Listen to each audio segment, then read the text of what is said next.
Well, many self-employed Canadians rely on income splitting with their spouse to reduce the tax burden. Well, what happens if a divorce occurs? How does income splitting in your tax return affect child or spousal support payments? A lot of questions that are becoming more common during the pandemic, according to a Toronto family law firm. We're joined now by Kevin Casper, Senior Associate Lawyer at Shulman Partners, LLP. Let's dig into some of this. You're saying some of these questions are becoming, sadly, during the pandemic. We know that couples have split, and this income splitting has become an issue. Walk me through it. I think as perhaps the rates of separation and divorce have increased, together with that, we have seen this issue of income splitting coming to the forefront, paired with for several years, I should say, towards more and more individuals starting their own business, going out on their own, and becoming self-employed. So we're starting to see a lot of this income splitting becoming an issue when it comes to a discussion around support. Now, obviously, in a divorce, there are many things to consider and a lot of things to go through. How would this work if a couple that had been using income splitting as a tax strategy are getting separated? How does that process unfold?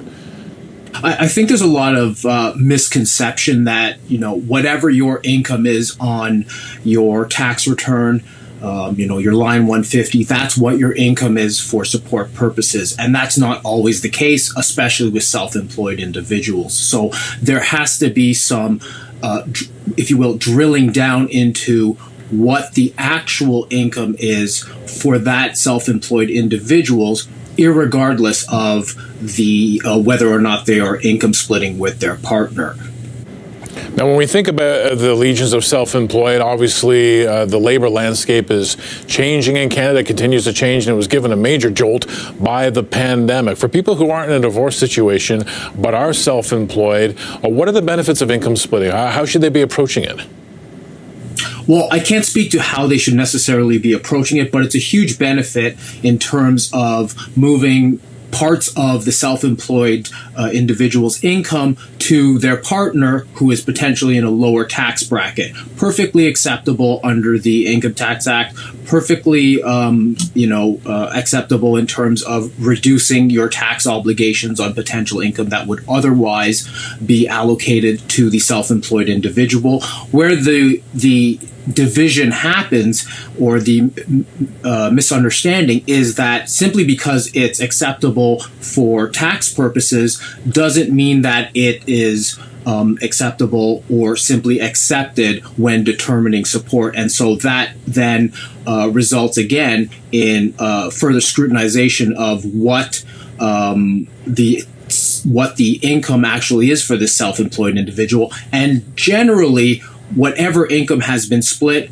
is then added back to that self-employed individual for determining support. So this has been an important issue that's been coming up for you during these times when you handle divorces.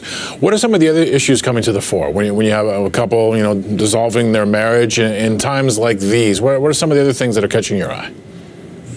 As it surrounds income splitting and maybe a determination of each person's income and assets, it's important for the individuals to know that full and frank disclosure is always required in these situations. And the sooner that happens, which we try to communicate to clients and individuals that come in to speak to us, I think that really gets you over a big hurdle and accelerates the duration of the process. Parties can often get bogged down in not understanding what type of documents they have to provide, what the extent of those documents are. And I think if that's made clear and people come to understand that, those documents can be provided immediately. The financial disclosure aspect of any separation or divorce can be dealt with right up front, and I think that helps everything to move smoothly going forward. So I think that's important when people are entering this process to understand that.